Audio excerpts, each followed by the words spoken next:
I'd like to introduce to you Maria. Hi, Maria. Hi, Erin. Thank you for joining us today. Thank you very much. Thank you for having me here. Would you like to start by telling us a little bit about yourself? Yeah, sure. So my name is Maria, and I am originally from Latvia, from Riga, and I now currently I am in the UK. I have moved here with my mum when I was just almost 15, and my mum wanted me to get higher education in the UK, and so yeah, she packed a bag and we basically moved here. I've been here, living here ever since. This is my home now, and I live not far from London, and enjoying my life here. And I finished university in the UK as well. I finished a degree in mathematics. I've always loved maths and numbers. I'm quite a logical thinker and critical thinker. I think that's actually quite a useful skill in therapy as well, surprisingly. I finished university, and I think at the end of that, when I graduated, I wasn't sure where I would wanted to go next. I felt quite lost and confused, and that's kind of where I can consider my spiritual journey and my journey into therapy and trauma healing has begun. Up to that point, I have not really considered myself a spiritual person at all. I have enjoyed yoga for a long time, but yeah, as I said, I was all kind of into numbers for most of my life. I enjoyed that side of life, as well as art. I've always been into art, so I think those were always kind of two polarities in my life, and the artistic, creative side, and the maths and the numbers, and kind of that's how I've always identified myself as, until I finished uni and went into a completely different direction in my life. So yeah, that's a little summary of who I am as a person. A little bit of everything, I like to say. And where did you move from? What country were you originally from? From Latvia. So yeah, I was born in Latvia. That's in the Baltics, along with Lithuania and Estonia. So yeah, it's kind of tucked away in that part of Europe. And I'm from Riga, from the capital city of Latvia. Okay. And would you like to tell us about your healing journey? Yeah, sure. So I guess, the healing is preceded by the trauma, first of all. And my trauma story, if you like, it started kind of a long time before me. So I guess a lot of it's the case for a lot of people, but it's not that everyone realizes that their trauma starts way before them. So in my case, the known trauma to me started with my grandmother and then carried over to my mom and then to me. And it started because of the war, Second World War Two. World War Two. And my grandmother was born in a concentration camp in Latvia.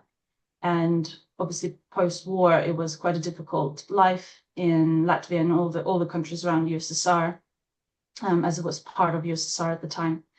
And there was a lot of scarcity, poverty, there was a lot of alcoholism, and a lot of fatherlessness. And these are kind of the big themes, if you like, of my trauma story as well.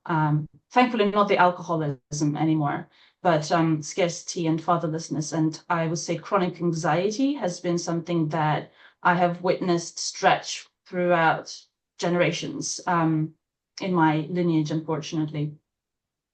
And so this is kind of that was the foundations of my trauma as well. And so yeah, when I was born, I lost my father when I was only 12 days old.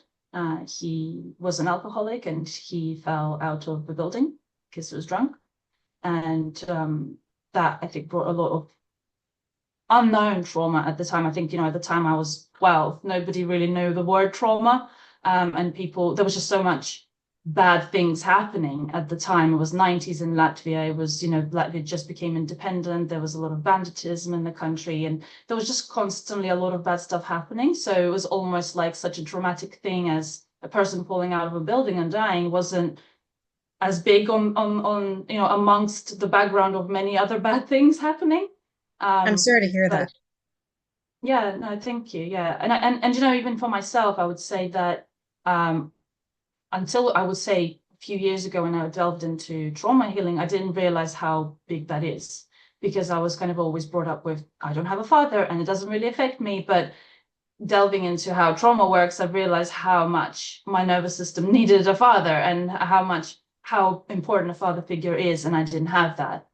So thank you for saying that. And I think, yeah, that really impacted me and my family as a whole. It certainly did, because, it changed how we lived as a whole. And, then my mom, she already had my sister as well, who was 6 at the time. And then me, we moved to my grandmother, my mom's mom, and they had a very difficult relationship and their own trauma going on. And, amongst all of that, they were trying to raise us, my sister and I. And thankfully, we were never poor. We never starved or anything like that. There was kind of scarcity in the family because, of course, there was a lot of anxiety about having to make money and not having a man, a breadwinner in the family to do that. And so there was a lot of chronic stress and anxiety kind of running our days, basically. And so there was a lot of that attachment and developmental trauma because there was so much stress growing up. But yeah, as I said, because that wasn't a thing at the time, I thought that that was all normal. And I sort of just kind of learned to live with it. And only years after that, I was realizing how much I wasn't okay and how much my body was compensating for not being okay. So at the age of 11 or 13, I was diagnosed with Crohn's disease. And I was already at quite a bad stage of that. So I was put on steroids and immunosuppressants and all of that stuff.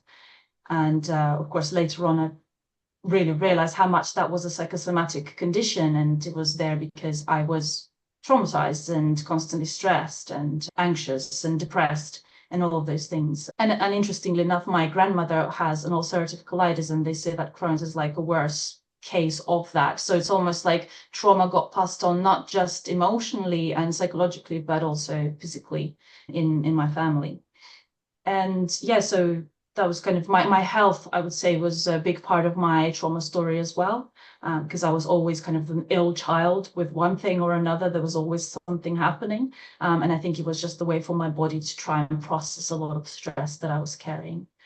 And on top of that, I've always had big problems with sleep. I had nightmares since I was a baby, and struggled to go to sleep until I was about 15 years old, when we moved to the UK, actually. And I would say since moving to the UK, a lot of things changed in life, as well as the way I functioned. And I think also because I was growing up, growing into an older teenager and then a young adult, things were changing. And I think for a few years, things got kind of suppressed. They were sort of there on the surface, but mostly I would say things were suppressed until, as I said, I left university, and I think they started to resurface a lot.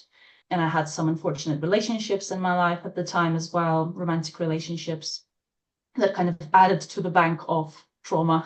um, and and then, yeah, when I finished uni, I couldn't, again, at the time, still, I couldn't name what was happening to me. I didn't understand what was wrong.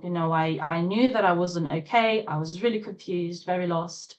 And I didn't even know where to go for help, like, because I wasn't really sure what was wrong with me. It was this label that I attached to myself of being broken and being not okay. And it was a part of my identity, and I didn't know how to not be that. And so that's kind of where my actual healing journey started, where I was like, I don't know what kind of help I need, and I don't know how I'm going to get it, but I know this is not normal. I think this Did you is know kind you of had what was. trauma? Sorry? Did you know you had trauma? I don't know. I don't think so. I didn't think I was able to label it trauma. I didn't think that, because I think that's the problem with kind of developmental and generational trauma. It's not one acute event, and so it's like, this is the bad thing that happened, and that's what's causing me distress. It was like, I remember someone using this analogy, and I always remember it. It's like 1,000 paper cuts. It's like one paper cut isn't going to kill you, but that when they're all over your body, it's agony, and you can die from that kind of pain. And that's how I felt. Like, no, none of these events felt big enough to talk about, but they were all so traumatic together, and they were so distressing. And yeah, there was a lot of rupture in my life because of that. The only thing that I could think of at the time of leaving university, the kind of the big events were the relationship with my mom, you know, because I knew we had really bad fights. And also the first romantic relationship that I had, which was with an abusive relationship. But of course, later down the line, I realized how much even that abusive relationship was more like a symptom of all the stuff that came before that. And why do you say So that? I think because of the attachment trauma. So I think the reason I ended up in that relationship and stayed in it and continued to go back to it was because of unresolved attachment trauma that I had with my mom, and potentially not because I didn't have a father that I really needed, and a lot of other stuff like that, you know, that stemmed from childhood, as well as my mom's stuff that I know she had, because she also didn't have a father and she had bad relationships in the past. And my grandmother's father was lost in war, so she didn't have a father as well. So there's that stretch, that chain of fatherlessness, like flowing through, that then resulted in these unhealthy relationships with men in my whole lineage. And it was very confusing, you know, because on one side it's like clearly women in my family were struggling because they didn't have men to support them, to love them, to take care of them. But men were also seen as these unhelpful, bad people that drink alcohol and they beat you, and they're useless because they're not even there, you know. And so it's like this weird dichotomy and weird like idea of like what is a man, you know. And so I think all of that amalgamated into me then ending up in a bad relationship as well, and continuing to go back to it because I didn't know better. I didn't know what was normal. I didn't know that what I was going through wasn't normal. You know, I thought that that's how everyone functioned in a relationship. Genuinely, like I genuinely thought this must be how other women live. And I couldn't go into anyone to talk about that. You know, I didn't feel safe enough to talk to anyone about it. Also as a result of my attachment problems with my mom. So it's like all came together into this picture of being in an abusive dynamic in a relationship. So yeah, that was kind of a big part of my trauma, which I knew of at the time of leaving university, but not about all the stuff that came before that. Okay, thank you. Hmm. Thank you. And how did all this trauma, how did it impact your nervous system? Well, I was always very anxious. Again, it's one of those things that I didn't know I was. I just lived like that, and it was part of who I was. But looking back and knowing what anxiety is now, I know that I was always anxious. Periodically, I was depressed as well. And the nightmares that I mentioned, the sleep problems that I've had, I understand that they were all a part of my dysregulated nervous system because of all the trauma that came before me and during and after. And so, yeah, I think trauma, because of the lack of healthy attachment in the first place in my childhood, and having dysregulated parents or people who were bringing me up, raising me, that put my nervous system in a constant state of fear and fight and flight, to be honest, both of them at the same time, because there was it wasn't just fear of the outside world and like, you know, fear you're not having enough money or something like that. It was also fear inside the home and all the fighting that was going on and the arguments. And, you know, I was never really beat up or anything like that, but I had an older sister who would then put all of her stress onto me, you know, and so there was some fighting with my sister, you know, any siblings have, but it was like, I felt like I couldn't, there was nowhere to go that was safe, basically. And so Did you realize you had anxiety and depression? at the time, no, and I don't even know exactly when I realized. I think actually depression, both of them actually were, I was diagnosed with at the time when I was in an abusive relationship. I went to my GP because I started self-harming. And again, it was one of those, I don't know what to do to help myself. So I went to GP and I told them that's what's happening. And they said, like it seems like, but according to your symptoms, that you have both depression and anxiety. So that was kind of the first time I think that I was like, oh, okay, I see. Yeah, and then I didn't really, yeah, I couldn't really relate to that for a while, I think, but it was only because I knew, oh, okay, these are the symptoms of what they call depression and anxiety. And how did the anxiety and depression feel in your body? I think again at the time, because I couldn't relate to my body for a long time until I basically started doing EP. I couldn't reference back to my body at all. Now that I am doing embodiment work and I have processed a lot of trauma, I can say that the way anxiety feels is it's kind of multifaceted. Anxiety is in the body as much as it is in the thoughts, for me at least. So in the body, it feels like pacing heart rate, so pulse heart rate, and it can be a knot in my stomach as well. So when I notice that I'm anxious nowadays, what I do is I drop my attention down into my breath, and I notice that I'm not breathing. I'm either not breathing, I'm holding my breath, or I'm breathing really shallow in my chest. So my breathing gets really affected, physiologically gets affected when I feel anxiety. And I actually have noticed that amongst people with anxiety, which is why breath work is like so often recommended for anxiety, because it teaches you how to breathe properly. Because when you're anxious, you're not breathing right. And then of course, if you're not breathing right, it stops other functions of your body, and your lymph doesn't flow properly, etc. So then it starts affecting the rest of your body as well. But the actual sensation is of a faster heart rate and more rapid breathing, more shallow breathing. Also I think I have a lot of symptoms of ADHD as well, and I think they actually cross over with anxiety as well. So if I'm sitting, even kind of doing like this interview, or talking to someone online, or doing anything, I'm like fidgeting all the time. I've got in my hands something all the time. So my hands need to move a lot. In terms of thoughts, the way I've recognized, actually only started to recognize that recently, the nature of thoughts is very different as well. The thoughts are questioning because they're fearful thoughts. They are thoughts of, I don't trust this person. Like, what are they thinking? What do they think of me? It's all like, it's a lot of questioning going on in the head all the time. So that was another thing with anxiety, questioning myself, questioning other people, a lot of distrust in both other people and myself. So it's a kind of a constant state of fear, basically, and it's reflected in how I thought and how I felt in my body. It's like a fear response. So that was that was anxiety. And then depression, again, for a long time it was based on symptoms like self-harm, wanted to sleep a lot, especially like during the more major depressive episodes. I wanted to sleep a lot. Didn't want to live, really. I felt like, I think for me, it wasn't like I wanted to die. It was more, I don't know why I'm waking up in the morning. Like, I'm going to sleep and it's like, okay, well, tomorrow I'm waking up. Why? Well, what's there for me?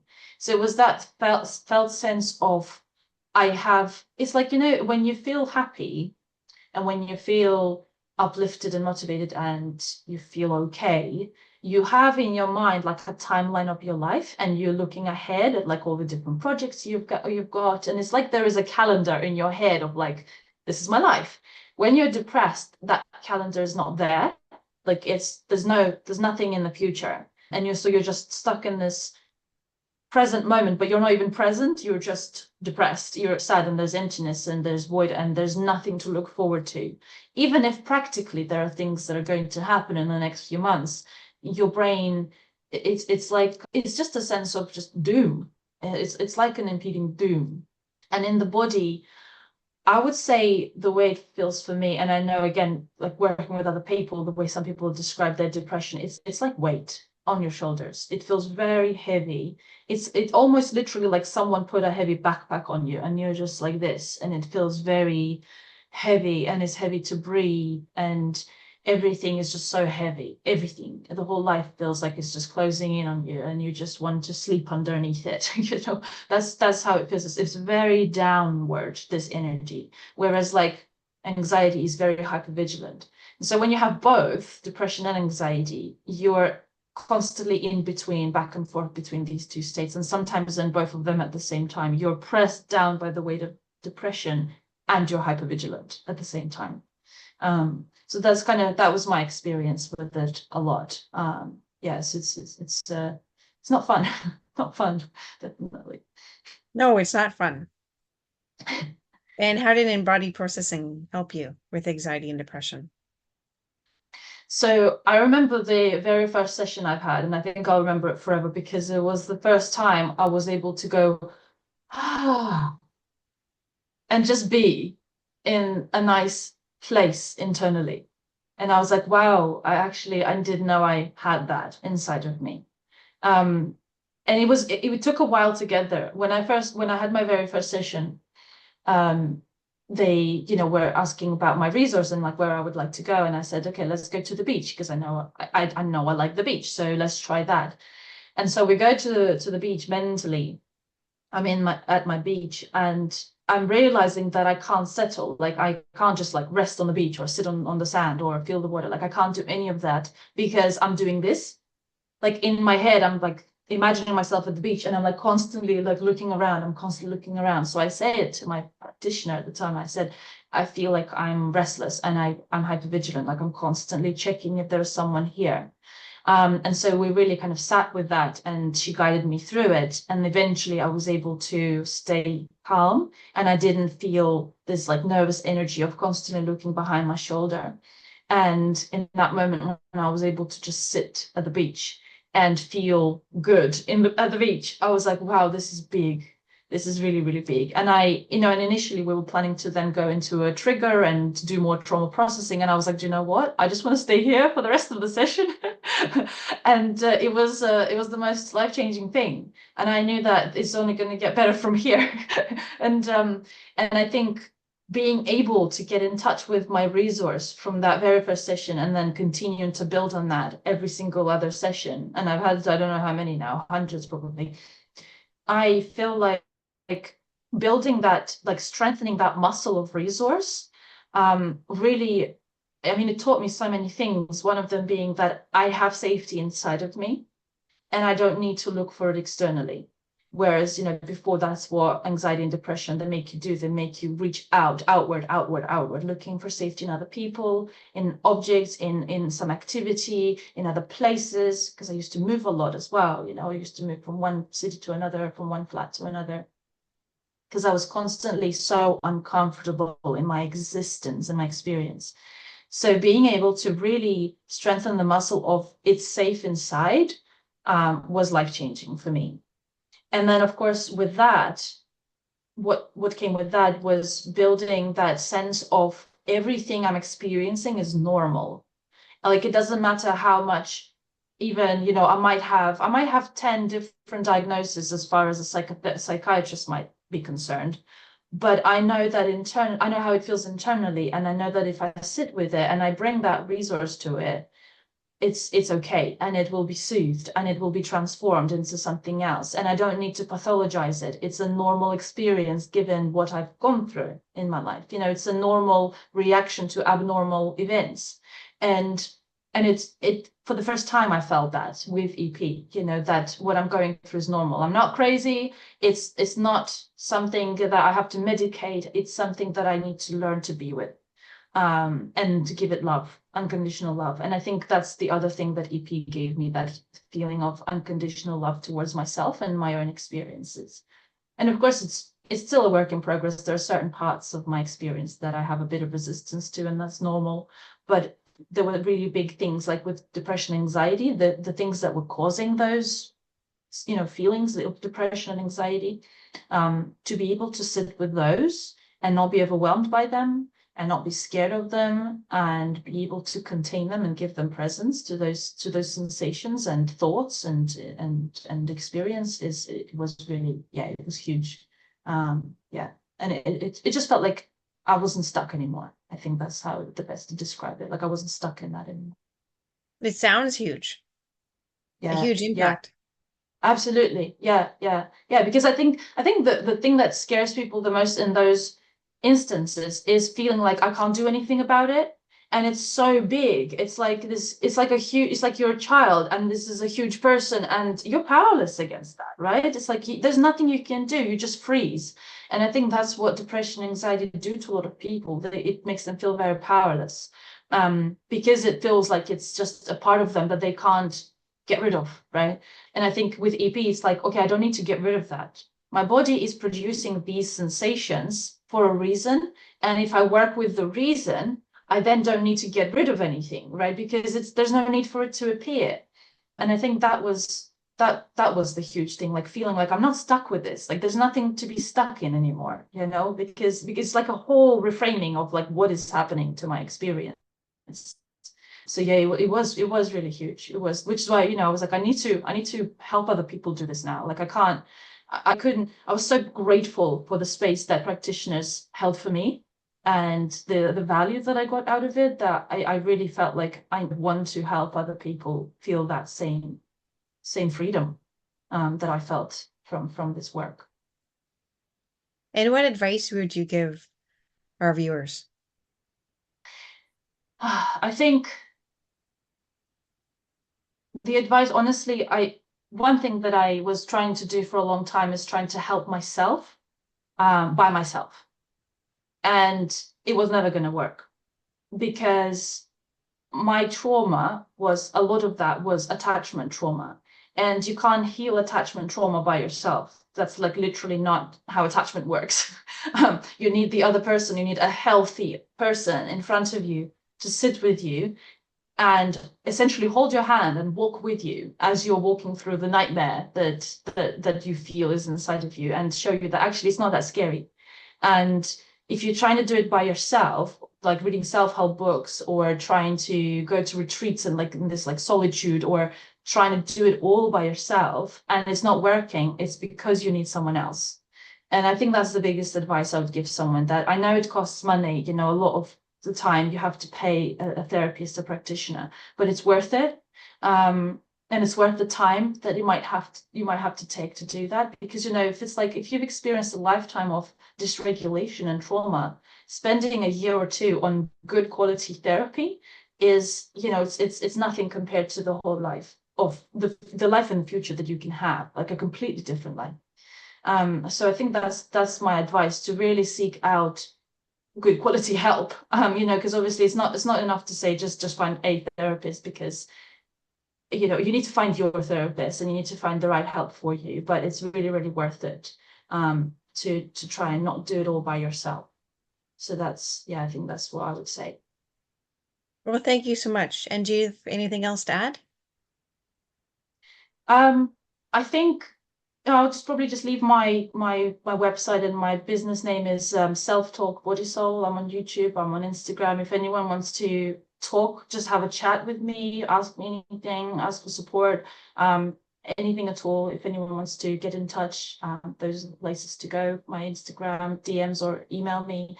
That's all available on my socials. So I think yeah, that's probably it. Yeah, and you can do it. You're fine. Whatever you're going through, you're watching this and you're maybe resonating with some of this, like you're fine. Just find the right help. And your life can get better. Well, thank you so much. Thank you. Thank you.